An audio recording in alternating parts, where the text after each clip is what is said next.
Shalom Bapak Ibu, sahabat Galilea yang diberkati oleh Tuhan Yesus. Saudara, kalau kita baca Kisah Rasul pasal 8 ayatnya yang kelima, dan Filipus pergi ke suatu kota di Samaria dan memberitakan Mesias kepada orang-orang di situ. Saudara, kehidupan orang percaya haruslah berbeda dari orang-orang di luar Tuhan. Setuju? Amin. Di dalam Roma pasal 12 ayat 2 dikatakan begini, janganlah kamu menjadi serupa dengan dunia ini, tetapi berubahlah oleh pembaharuan budimu, sehingga kamu dapat membedakan manakah kehendak Allah, apa yang baik, yang berkenan kepada Allah, dan yang sempurna. Nah, kita harus bisa menjadi terang di tengah dunia yang gelap ini, saudara. Jadi hidup yang menjadi kesaksian itulah yang Tuhan kehendaki bagi setiap kita. Kalau saudara perhatikan, sebelum naik ke surga, Tuhan Yesus berjanji kepada murid-muridnya, kamu akan menerima kuasa kalau Roh Kudus turun ke atas kamu. Dan kamu akan menjadi saksiku di Yerusalem dan di seluruh Yudea dan Samaria dan sampai ke ujung bumi. Kisah Rasul 1 ayat 8. Amanat agung Tuhan Yesus ini pun dikerjakan dengan setia oleh murid-muridnya. Mereka menjangkau jiwa-jiwa di Yerusalem dan Yudea. Tapi seringkali kota Samaria mereka lewatkan. Mengapa? Karena mereka menganggap bahwa orang-orang Samaria itu bukan orang Israel asli. Kenapa? Karena pada zaman dahulu, di perjanjian lama, Raja Asyur pernah merebut Samaria. Dan Raja Asyur ini mengangkut orang-orang Samaria ke Asyur ke dalam pembuangan. Itu saudara bisa baca di 2 Raja-Raja pasal 17. Dan Raja Asyur ini menggantikan penduduk Samaria itu dengan orang-orang yang dari Babel, Kuta, Awa, Hamat, dan Safarwaim. Ya, Safarwaim. Ya, itu saudara baca di dalam Alkitab. Nah, di 2 Raja-Raja 17 ayat 24, lalu menyuruh mereka diam di kota-kota Samaria menggantikan orang Israel. Tetapi Alkitab menyatakan bahwa Tuhan Yesus sangat mengasihi orang Samaria. Menjangkau seorang perempuan pelacur, ya, sudah pernah dengar itu, kisah itu, yang pada akhirnya pelacur ini bertobat.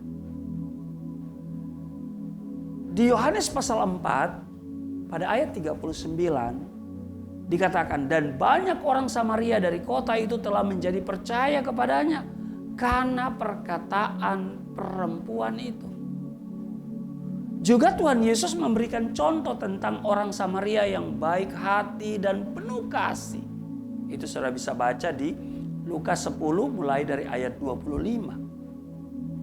Filipus pun mengerjakan tugas pelayanannya dengan baik, bahkan ia mampu menerobos kota Samaria dan memenangkan jiwa di sana. Salah satunya adalah memenangkan seorang kepala bendahara Sri Kandake atau Ethiopia.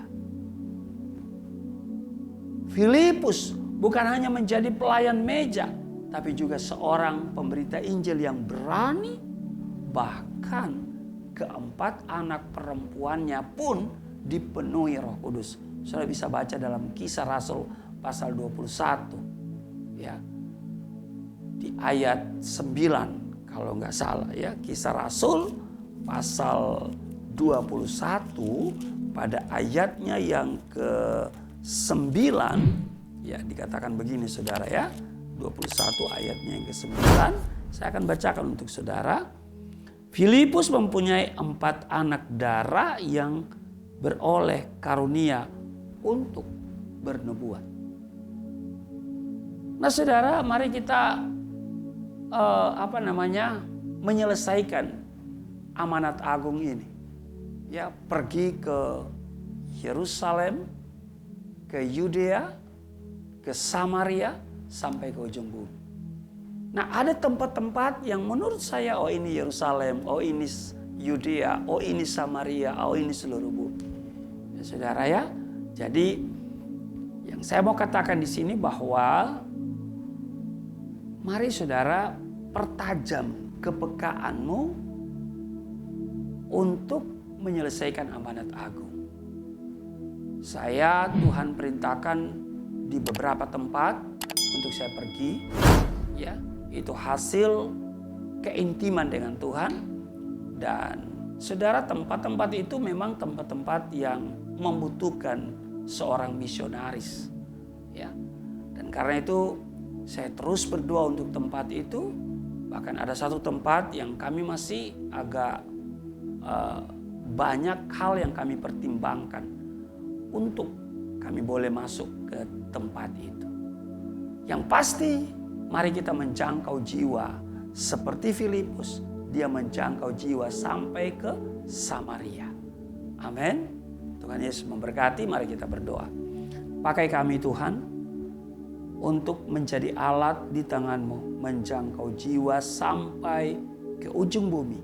Mulai dari Yerusalem, Yudea, Samaria, sampai ke ujung bumi. Roh Kudus memampukan kami, melindungi kami. Apapun aktivitas pelayanan yang dilakukan oleh hamba-Mu, baik melalui media sosial, online, maupun juga pekabaran Injil yang dilakukan secara offline di daerah-daerah yang hasil pergumulan yang sudah ditetapkan bersama dengan tim, bahkan sudah diminta petunjuk dari Tuhan. Maka Tuhan selalu buka jalan, Tuhan permudah karena Engkau menyertai kami, dan berkati seluruh sahabat Galilea di mana saja mereka berada. Di dalam nama Tuhan Yesus, haleluya, amin.